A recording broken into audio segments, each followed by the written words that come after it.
ನಮಸ್ಕಾರ ಸ್ನೇಹಿತರೆ. ಮನೆಯಲ್ಲಿ ದೊಡ್ಡವರಿದ್ರೆ ಒಂದಲ್ಲ ಒಂದು ಕತೆಗಳನ್ನ ಹೇಳ್ತಾ ಇರ್ತಾರೆ. ಆದ್ರೆ ಆ ಕತೆಗಳಲ್ಲಿ ಒಂದು ಸತ್ಯ ಇರುತ್ತೆ.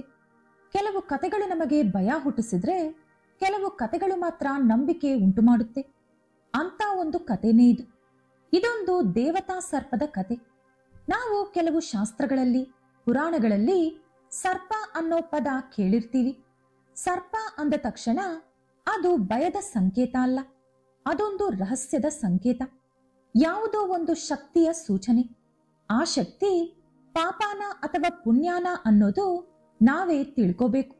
ನಮ್ಮ ಹಿಂದೂ ಧರ್ಮದಲ್ಲಿ ನಾಗರಹಾವು ಅಂದ್ರೆ ದೇವರಿಗೆ ಸಮಾನವಾಗಿ ನೋಡುತ್ತೀವಿ.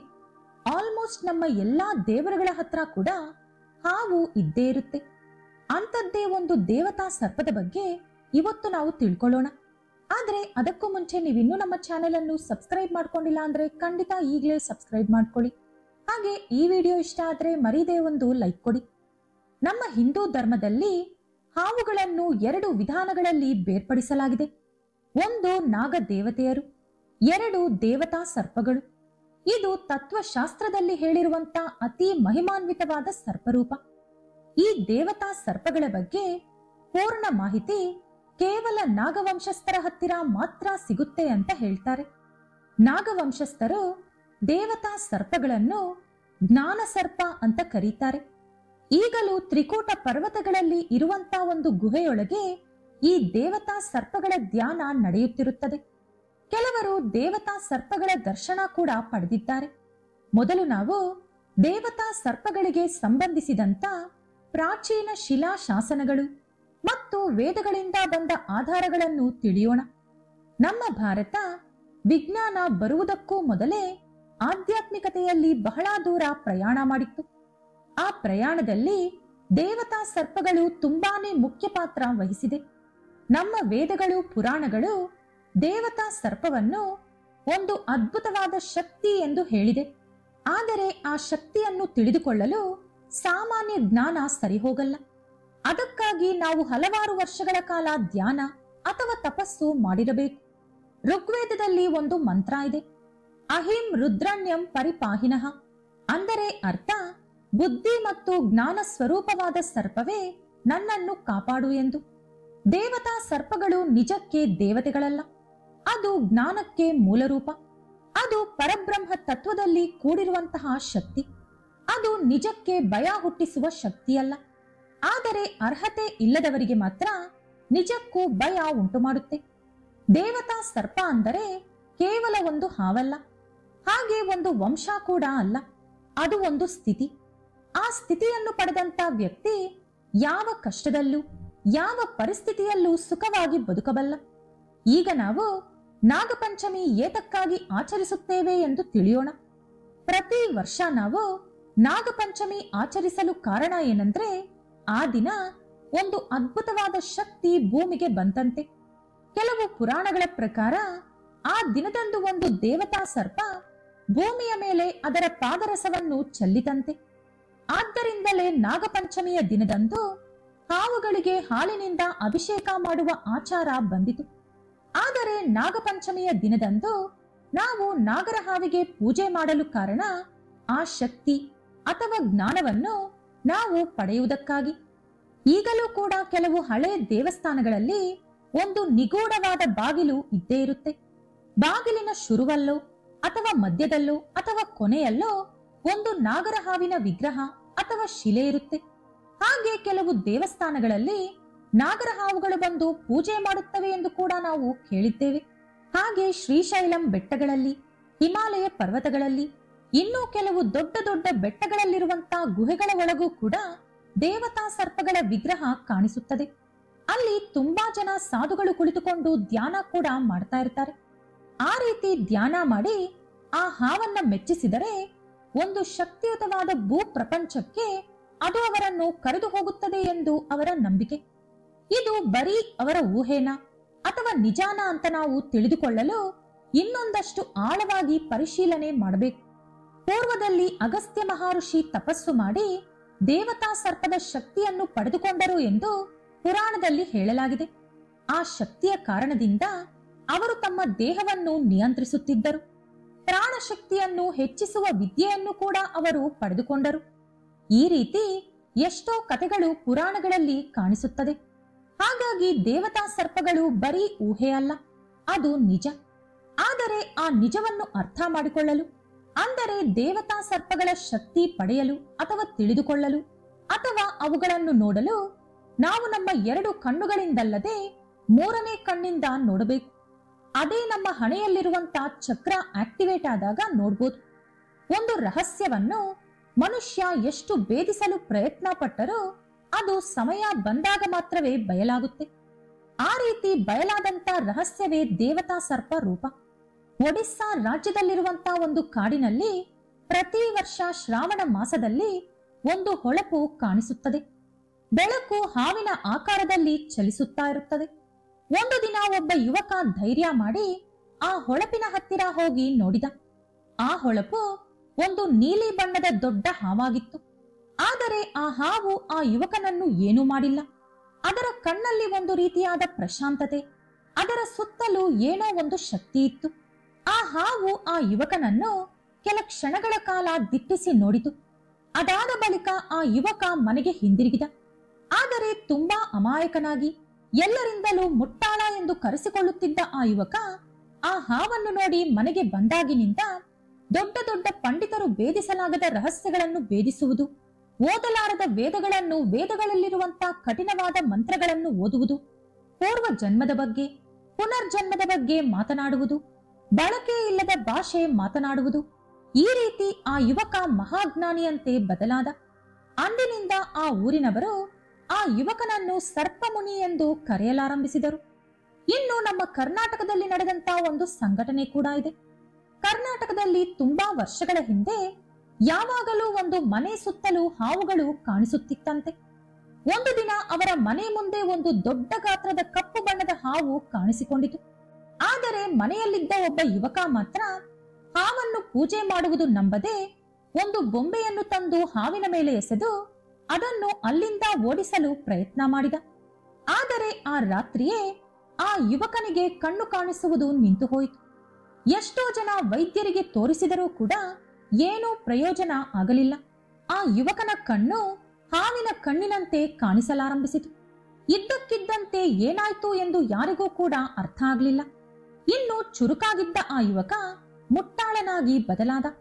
ಅದನ್ನೆಲ್ಲ ಗಮನಿಸಿದ ಒಬ್ಬ ಪಂಡಿತ, ನೀನು ದೇವತಾ ಸರ್ಪಕ್ಕೆ ಅವಮಾನ ಮಾಡಿರುವೆ.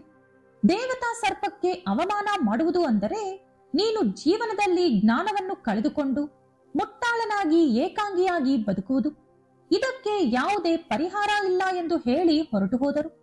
ಅಂದಿನಿಂದ ಆ ಯುವಕ ಸಾಯುವವರೆಗೂ ಅವನಿಗಾದಂತ ಅನುಭವವನ್ನು ಎಲ್ಲರಿಗೂ ಹೇಳುತ್ತಾ ಬೇರೆಯವರು ಅವನು ಮಾಡಿದ ತಪ್ಪು ಮಾಡದ ಹಾಗೆ ನೋಡಿಕೊಂಡ. ರಾಜಸ್ಥಾನ್ನಲ್ಲಿರುವಂತಹ ಒಂದು ಹಳೆ ದೇವಸ್ಥಾನದಲ್ಲಿ ಒಂದು ದೇವತಾ ಸರ್ಪ ದರ್ಶನ ಕೊಟ್ಟಿದೆ ಎಂಬ ಕಥೆ ಇದೆ. ಆ ದೇವಸ್ಥಾನ ಕತ್ತಲಾಗುವ ಮುಂಚೆಯೇ ಮುಚ್ಚುತ್ತಾರೆ. ಹಾಗೆ ಸಂಜೆ ನಂತರ ಯಾವ ಭಕ್ತರಿಗೂ ಕೂಡ ಅಲ್ಲಿ ಅನುಮತಿ ಇಲ್ಲ.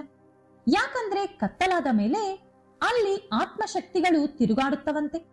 ಒಂದು ಸಲ ಒಬ್ಬ ಯುವಕ ಅದನ್ನು ಪರೀಕ್ಷೆ ಮಾಡಲು ಕದ್ದು ಮುಚ್ಚಿ ದೇವಸ್ಥಾನದಲ್ಲಿ ಬಚ್ಚಿಟ್ಟುಕೊಂಡ. ಮಧ್ಯರಾತ್ರಿ ಆ ದೇವಾಲಯದಲ್ಲಿ ಎಲ್ಲಿಲ್ಲದ ಹೊಳಪು ಕಾಣಿಸಿಕೊಂಡಿತು. ಆ ಹೊಳಪು ಒಂದು ಹಾವಿನಿಂದ ಬರುತ್ತಿತ್ತು. ಆದರೆ ಆ ಹಾವು ಭೂಮಿಯ ಮೇಲೆ ಚಲಿಸುತ್ತಿಲ್ಲ, ಬದಲಾಗಿ ಹಾರುತ್ತಿತ್ತು. ಅದರ ಕಣ್ಣಿನಿಂದ ಒಂದು ರೀತಿಯಾದ ಕಾಂತಿ ಕಾಣಿಸಿತು. ಅದನ್ನು ನೋಡಿದ ಆ ಯುವಕ ಅಲ್ಲೇ ಮೂರ್ಛೆ ಹೋದ. ಬೆಳಿಗ್ಗೆ ಎದ್ದು ನೋಡುವ ಹೊತ್ತಿಗೆ ಆ ಯುವಕನಿಗೆ ಬರೀ ರಾತ್ರಿ ನಡೆದ ವಿಷಯ ಬಿಟ್ಟು ಅವನ ಜೀವನದಲ್ಲಿ ಅದುವರೆಗೂ ನಡೆದಂತ ಯಾವುದೇ ವಿಷಯ ಕೂಡ ನೆನಪಿಲ್ಲ. ಕೊನೆಗೆ ಅವನ ತಂದೆ ತಾಯಿ ಕೂಡ ನೆನಪಿಲ್ಲ. ದೇವತಾ ಸರ್ಪ ಅನ್ನೋದು ಭೂಮಿ ಮೇಲೆ ಓಡಾಡುವಂತ ಜೀವಿಯಲ್ಲ, ನಮ್ಮ ಮನಸ್ಸಿನ ಮೇಲೆ ಚಲಿಸುವಂತ ಶಕ್ತಿ. ಇದೆಲ್ಲ ಬರೀ ಕಥೆಗಳು ಅಂತ ನಿಮಗೆ ಅನಿಸ್ಬೋದು. ಆದ್ರೆ ಈ ಕಥೆಗಳು ಹೇಳಿದವರು ಅಥವಾ ಆ ಅನುಭವ ಪಡೆದವರು ಯಾರು ಅವರನ್ನು ಕಂಡು ಹಿಡಿಯೋಕೆ ಸಾಧ್ಯವಾಗದಿರುವಷ್ಟು ಬದಲಾಗಿದ್ದಾರೆ. ಅಂದ್ರೆ ಇದ್ದಕ್ಕಿದ್ದಂತೆ ಆ ವ್ಯಕ್ತಿಗಳು ಹೊಸ ವ್ಯಕ್ತಿಗಳಂತೆ ಬದಲಾಗಿದ್ದಾರೆ. ಸ್ವಂತ ತಂದೆ ತಾಯಿ ಕೂಡ ಅವರ ಮಗನನ್ನು ಕಂಡು ಹಿಡಿಯೋಕೆ ಸಾಧ್ಯವಾಗದಿರುವಷ್ಟು ಅವರು ಬದಲಾಗಿದ್ದಾರೆ. ಅವರಲ್ಲಿ ಕೆಲವರಿಗೆ ಶಾಂತಿ ಸಿಕ್ಕರೆ ಕೆಲವರು ಭಯಭ್ರಾಂತಿಗೆ ಗುರಿಯಾಗಿದ್ದಾರೆ, ಕೆಲವರು ದೊಡ್ಡ ಜ್ಞಾನಿಗಳಾಗಿದ್ದಾರೆ. ಇದೆಲ್ಲವನ್ನು ಕೇಳಿದ ಮೇಲೆ ನಾವು ಒಂದು ವಿಷಯ ತಿಳ್ಕೋಬೇಕು. ದೇವತಾ ಸರ್ಪ ಅನ್ನೋದು ಒಂದು ಪರೀಕ್ಷೆ. ಅದು ನಮ್ಮ ನಿಜ ಸ್ಥಿತಿಯನ್ನು ತೋರಿಸುವಂತ ಒಂದು ಕನ್ನಡಿ.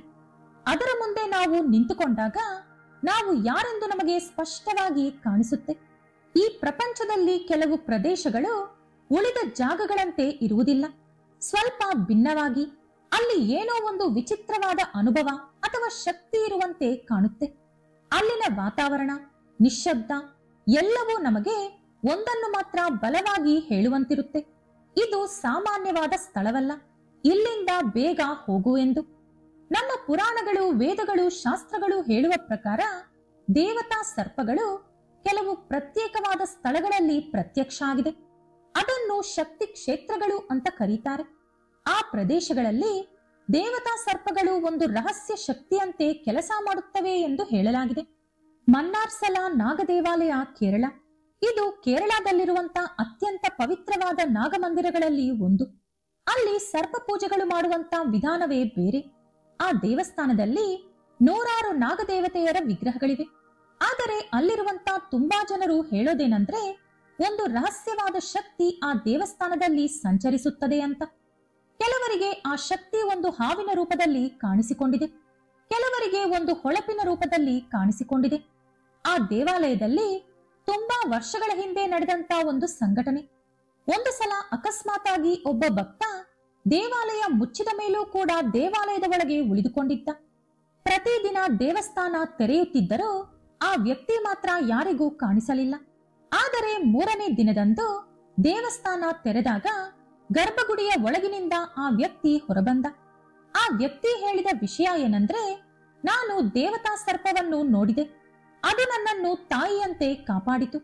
ನಾನು 3 ದಿನಗಳ ಕಾಲ ಸರ್ಪ ರಾಜ್ಯದಲ್ಲಿದ್ದು ಈಗ ಇಲ್ಲಿಗೆ ಬಂದೆ ಎಂದು. ಇನ್ನು ಆಂಧ್ರ ಪ್ರದೇಶದ ಶ್ರೀಕಾಕುಲಂ ಜಿಲ್ಲೆಯಲ್ಲಿ ಒಂದು ರಹಸ್ಯ ನಾಗರಹಾವಿನ ಗುಹೆ ಇದೆ. ಅದು ಹೊರಗಿನವರಿಗೆ ಅಷ್ಟಾಗಿ ಗೊತ್ತಿಲ್ಲ. ಅಲ್ಲಿರುವ ಸ್ಥಾನಿಕ ಗಿರಿಜನರ ಪ್ರಕಾರ ಹುಣ್ಣಿಮೆಯ ದಿನ ರಾತ್ರಿ ಆ ಗುಹೆಯ ಒಳಗೆ ಬೆಳಕು ಕಾಣಿಸುತ್ತದಂತೆ. ಕೆಲವರಿಗೆ ಆ ಬೆಳಕು ಹಾವಿನ ಆಕಾರದಲ್ಲಿ, ಕೆಲವರಿಗೆ ಬೆಂಕಿ ಜ್ವಾಲೆಯ ಆಕಾರದಲ್ಲಿ, ಕೆಲವರಿಗೆ ಬರೀ ಬೆಳಕಿನ ಆಕಾರದಲ್ಲಿ ಕಾಣಿಸುತ್ತದೆ. ಆ ಗುಹೆಯ ಮೇಲೆ ಇರುವಂತಹ ಒಂದು ಹಾವಿನ ವಿಗ್ರಹವನ್ನು ಯಾವಾಗಲೂ ಕೂಡ ಹಾವುಗಳು ಸುತ್ತಿಕೊಂಡಿರುತ್ತವೆ. ಅದರ ಮೇಲೆ ಪೊರೆ ಬಿಟ್ಟು ಹೋಗುತ್ತವೆ ಎಂದು ಹೇಳುತ್ತಾರೆ. ಅದನ್ನು ರಿಸರ್ಚ್ ಕೂಡ ಮಾಡಿ ನೋಡಲಾಯಿತು. ಆದರೆ ಆ ಶಿಲೆಯ ಸುತ್ತಲೂ ಯಾವುದೋ ಒಂದು ಶಕ್ತಿ ಇರುವುದಾಗಿ ರಿಸರ್ಚ್ ನಲ್ಲಿ ತಿಳಿದು ಬಂತು. ಇನ್ನು ತ್ರಯಂಬಕೇಶ್ವರ್, ಮಹಾರಾಷ್ಟ್ರ. ಶಿವನ 12 ಜ್ಯೋತಿರ್ಲಿಂಗಗಳಲ್ಲಿ ಇದು ಕೂಡ ಒಂದು. ಅಲ್ಲಿ ಮಾಡುವಂತ ನಾಗದೋಷ ನಿವಾರಣೆಯ ಪೂಜೆಗಳಲ್ಲಿರುವಂತ ಪ್ರತ್ಯೇಕತೆ ಏನಂದ್ರೆ, ಅಲ್ಲಿ ಮೂಲ ಶಕ್ತಿಯಾಗಿ ನಾಗಶಕ್ತಿಯನ್ನು ಕರೆಯುತ್ತಾರೆ. ಒಂದು ಸಲ ಅಲ್ಲಿ ಪ್ರಧಾನ ಅರ್ಚಕರು ಧ್ಯಾನ ಮಾಡುವಾಗ ಅವರಿಗೆ ಧ್ಯಾನದಲ್ಲೊಂದು ನೀಲಿ ಬಣ್ಣದ ಹಾವು ಕಾಣಿಸಿಕೊಂಡಿತಂತೆ. ಆ ಹಾವಿಗೆ 3 ಕಣ್ಣುಗಳು ಇತ್ತಂತೆ. ಆ ವಿಷಯವನ್ನು ಎಲ್ಲರಿಗೂ ಹೇಳಿದ ಅರ್ಚಕರು ಸಮಾಧಿ ಸ್ಥಿತಿಗೆ ಹೊರಟು ಹೋದರು. ಇನ್ನೊಂದು ಮಣಿದ್ವೀಪ. ಪ್ರಾಚೀನ ತಂತ್ರ ಗ್ರಂಥಗಳಲ್ಲಿ ಇದು ಎಲ್ಲಿದೆ ಎಂದು ಇದುವರೆಗೂ ಕೂಡ ಯಾರಿಗೂ ಗೊತ್ತಿಲ್ಲ. ಆದರೆ ಸ್ಕಂದ ಪುರಾಣ, ಲಲಿತಾ ಸಹಸ್ರನಾಮ ಮುಂತಾದ ಗ್ರಂಥಗಳಲ್ಲಿ ಹೇಳಿರೋ ಪ್ರಕಾರ ಮಣಿದ್ವೀಪದಲ್ಲಿ ದೇವತಾ ಸರ್ಪದ ರೂಪದಲ್ಲಿ ಶಕ್ತಿ ಸಂಚರಿಸುತ್ತಾಳೆ ಎಂದು. ಅಲ್ಲಿ ಶಿವ ಹಾಗೂ ಶಕ್ತಿ ಸರ್ಪದ ರೂಪದಲ್ಲಿ ಕಾಣಿಸಿಕೊಳ್ಳುತ್ತಾರಂತೆ. ಇನ್ನೊಂದು ತ್ರಿಕೂಟ ಪರ್ವತಗಳು. ಅಲ್ಲೊಂದು ರಹಸ್ಯವಾದ ಶಕ್ತಿ ಇದೆ ಎಂದು ಎಲ್ಲರೂ ಹೇಳ್ತಾರೆ. ಅಲ್ಲಿರುವಂತ ಕೆಲವು ಗುಹೆಗಳಲ್ಲಿ ಸರ್ಪ ಆಕಾರದ ಶಿಲೆಗಳು ಜೊತೆಗೆ ದಿವ್ಯವಾದ ತೇಜಸ್ಸು ಕಾಣಿಸಿಕೊಳ್ಳುತ್ತದೆ. ಆ ಪ್ರದೇಶಗಳಲ್ಲಿ ದೇವತಾ ಸರ್ಪ ಯಾವ ರೀತಿ ಕಾಣಿಸಿತು, ಆ ಜಾಗವನ್ನು ಯಾಕೆ ಆರಿಸಿಕೊಂಡಿತು, ಆ ಕ್ಷೇತ್ರದ ಶಕ್ತಿಯಿಂದಾನ ಅಥವಾ ಮನುಷ್ಯರ ಭಕ್ತಿಯಿಂದಾನ? ಆ ಶಕ್ತಿ ನಮ್ಮ ಕಣ್ಣಿಗಲ್ಲದೆ ನಮ್ಮ ಮನಸ್ಸಿಗೆ ಕಾಣಿಸುತ್ತದೆ. ದೇವತಾ ಸರ್ಪ ಎಲ್ಲಿ ಬೇಕಾದರೂ ಪ್ರತ್ಯಕ್ಷವಾಗುತ್ತೆ. ಅಂದರೆ ಅದೊಂದು ಸೂಚನೆ. ನೀವು ಕೆಲವು ಪ್ರದೇಶಗಳಿಗೆ ಹೋದಾಗ ಆ ಪ್ರದೇಶ ನಿಮ್ಮನ್ನು ಆಹ್ವಾನಿಸಿದಂತೆ ಆಗುತ್ತೆ. ಒಮ್ಮೊಮ್ಮೆ ನಿಮ್ಮನ್ನು ಬರಬೇಡ ಎಂದು ದೂರ ತಳ್ಳಿದಂತೆ ಅನಿಸುತ್ತೆ. ಅದೆಲ್ಲವೂ ಕೂಡ ಅವರವರ ಯೋಗ್ಯತೆಗೆ ತಕ್ಕಂತೆ ನಡೆಯುತ್ತೆ. ಈಗ ನಾವು ತಂತ್ರ, ಮಂತ್ರ ಹಾಗೂ ಗುಪ್ತ ಸಾಧನೆಗಳ ಬಗ್ಗೆ ತಿಳಿಯೋಣ. ಭಾರತೀಯ ಶಾಸ್ತ್ರಗಳಲ್ಲಿ ಕೆಲವು ಪ್ರತ್ಯೇಕವಾದ ಮಂತ್ರಗಳು ಹಾಗೂ ಸಾಧನೆಗಳ ಮೂಲಕ ಶಕ್ತಿಯನ್ನು ಆಕರ್ಷಿಸಲು ಒಂದು ಮಾರ್ಗ ಇದೆ. ಅದರಲ್ಲೊಂದು ಸರ್ಪತತ್ವ ಸಾಧನೆ. ಮೊದಲನೆಯದು ಕುಂಡಲಿನಿ ತಂತ್ರ. ಇದೇ ದೇವತಾ ಸರ್ಪಕ್ಕೆ ಮೊದಲ ದಾರಿ. ನಮ್ಮ ದೇಹದಲ್ಲಿ ಮೂಲಾಧಾರ ಚಕ್ರದ ಹತ್ತಿರ ಶಕ್ತಿ ಹಾವಿನ ರೂಪದಲ್ಲಿ ಇರುತ್ತದೆ ಅಂತ ಹೇಳ್ತಾರೆ. ಆ ಶಕ್ತಿಯನ್ನು ನಮ್ಮ ಕುಂಡಲಿನಿ ಜಾಗ್ರತೆ ಮಾಡುತ್ತಿರುತ್ತದೆ, ಅಂದರೆ ಆ ಶಕ್ತಿಯನ್ನು ಕಾಪಾಡುತ್ತಿರುತ್ತದೆ. ಕುಂಡಲಿನಿ ಯಾವಾಗ ನಿದ್ದೆಯಿಂದ ಏಳುತ್ತದೋ, ಅಂದರೆ ಯಾವಾಗ ಮೂಲಾಧಾರ ಚಕ್ರ ತೆರೆಯುತ್ತದೋ, ಆಗಲೇ ಮನುಷ್ಯನ ಒಳಗೆ ದೇವತಾ ಶಕ್ತಿ ಎಚ್ಚರಗೊಳ್ಳುತ್ತದೆ. ಈ ಸಾಧನೆಯಲ್ಲಿ ಪ್ರಧಾನವಾಗಿ ಉಪಯೋಗಿಸುವಂತ ಮಂತ್ರ ಓಂ ನಾಗೇಶ್ವರಾಯ ಫಟ್. ಈ ಮಂತ್ರವನ್ನು ಭಕ್ತಿಯಿಂದ 108 ಸಲ ಜಪ ಮಾಡಿದ ಮೇಲೆ ಮೂಲಾಧಾರ ಚಕ್ರದ ಹತ್ತಿರ ಶಕ್ತಿ ಸ್ವಲ್ಪ ಅಲುಗಾಡಿದಂತೆ ಅನಿಸುತ್ತದಂತೆ. ಕೆಲವು ಸಾಧನೆಗಳ ಬಳಿಕ ಸಾಧಕನಿಗೆ ಸ್ವತಃ ಒಂದು ಹಾವಿನ ಆಕಾರದಲ್ಲಿ ತೇಜಸ್ಸು ದರ್ಶನ ಕೊಡುತ್ತದೆ ಅಂತ ಹೇಳ್ತಾರೆ. ಎರಡನೆಯದು ಗುಪ್ತ ಮಂತ್ರ ಅಥವಾ ಪಂಚನಾಗ ತಂತ್ರ. ಈ ಮಂತ್ರವನ್ನು ಸಾಧನೆ ಮಾಡುವವರು ತುಂಬಾ ಅಪರೂಪ. ಇದು 5 ರೀತಿಯಾದ ನಾಗಶಕ್ತಿಗಳನ್ನು ಆಹ್ವಾನಿಸಲು ಉಪಯೋಗಿಸುವಂತ ಮಂತ್ರ.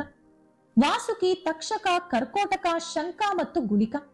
ಈ ಮಂತ್ರವನ್ನು ಜಪಿಸುವ ಸಾಧಕ 5 ರೀತಿಯಾದ ಹಾವುಗಳ ಶಕ್ತಿಯನ್ನು ಅವನ ಸುತ್ತಲೂ ಊಹಿಸಿಕೊಳ್ಳಬೇಕು. ಒಂದೊಂದು ಹಾವು ಅಥವಾ ಶಕ್ತಿ ಒಂದೊಂದು ದಿಕ್ಕಿನಿಂದ ಅವನ ಹತ್ತಿರ ಬರುತ್ತಿರುವಂತೆ ಊಹಿಸಿಕೊಳ್ಳಬೇಕು.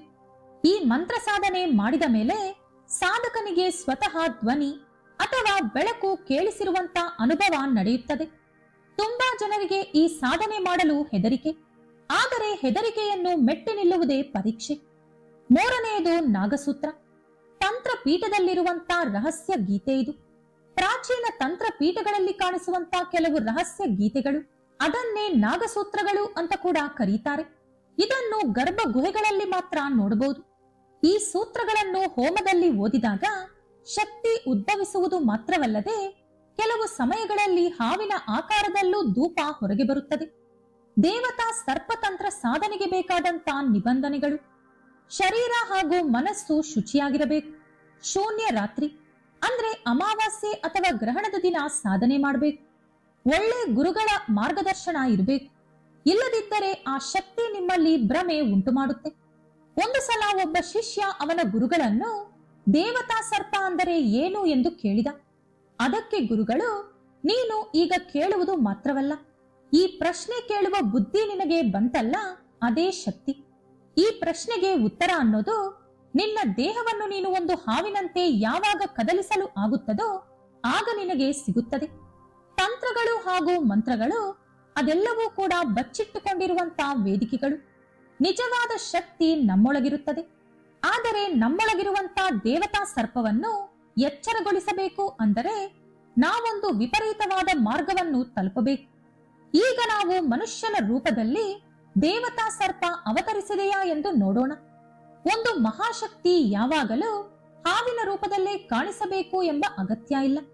ಅದು ಮನುಷ್ಯನ ರೂಪದಲ್ಲೂ ಕೂಡ ನಮ್ಮ ಮುಂದೆ ಬರಬಹುದು, ನಮ್ಮ ಜೊತೆ ಮಾತನಾಡಲೂಬಹುದು, ನಮ್ಮ ಜೀವನದಲ್ಲಿ ಬದಲಾವಣೆ ಕೂಡ ತರಬಹುದು. ಆದರೆ ನಾವು ಮಾತ್ರ ಅದನ್ನ ತಿಳಿದುಕೊಳ್ಳಲು ಸಾಧ್ಯವಾಗುವುದಿಲ್ಲ. ಭಾರತದಲ್ಲಿ ತುಂಬಾ ರಾಜ್ಯಗಳಲ್ಲಿ ಇಂಥ ಹಲವಾರು ಸಂಘಟನೆಗಳು ನಡೆದಂತೆ ಆಗಾಗ ಕೇಳಿಬರುತ್ತದೆ. ದೇವತಾ ಸರ್ಪ ಮನುಷ್ಯನ ರೂಪದಲ್ಲಿ ಕಾಣಿಸಿಕೊಂಡಂತೆ ಹೇಳಲಾಗುತ್ತೆ. ಈಗ ನಾವು ವೇದ ಪಂಡಿತರಾದ ಕಂಚಿಪುಡಿ ಅವರ ಕಥೆಯನ್ನು ನೋಡೋಣ. ಸುಮಾರು 70 ವರ್ಷಗಳ ಹಿಂದೆ ಕಂಚಿ ಪೀಠಕ್ಕೆ ಒಬ್ಬ ವಯಸ್ಸಾದ ವ್ಯಕ್ತಿ ಬಂದಿದ್ದರು. ಆ ವ್ಯಕ್ತಿ ಸಂಸ್ಕೃತ ಭಾಷೆಯನ್ನು ಮಾತ್ರ ಮಾತನಾಡುತ್ತಿದ್ದರು. ಆ ವ್ಯಕ್ತಿ ವೇದಗಳನ್ನು ಅದ್ಭುತವಾಗಿ ವಿವರಿಸುತ್ತಿದ್ದರು. ಆದರೆ ಅವರ ಕಣ್ಣುಗಳು ಮಾತ್ರ ಅಸಾಧಾರಣವಾಗಿ ಹೊಳೆಯುತ್ತಿತ್ತು. ಒಂದು ದಿನ ರಾತ್ರಿ ಆ ವ್ಯಕ್ತಿ ಮಲಗಿದ್ದಾಗ ಒಬ್ಬ ಶಿಷ್ಯ ಅವರ ಕೋಣೆಯೊಳಗೆ ಹೋಗಿ ನೋಡಿದ. ಆಗ ಆ ವ್ಯಕ್ತಿಯ ಶರೀರ ಹಾವಿನಂತೆ ಸುತ್ತಿಕೊಂಡಿತ್ತು.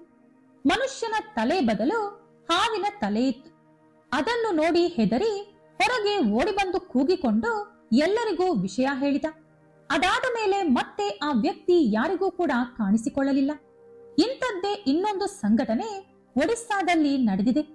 ಒಡಿಸ್ಸಾದ ಬೆಟ್ಟಗಳ ಮಧ್ಯೆ ಒಂದು ಚಿಕ್ಕ ಗ್ರಾಮದಲ್ಲಿ ಮಾಂತ್ರಿಕ 13 ವರ್ಷಗಳಿಂದ ವಾಸವಿದ್ದ.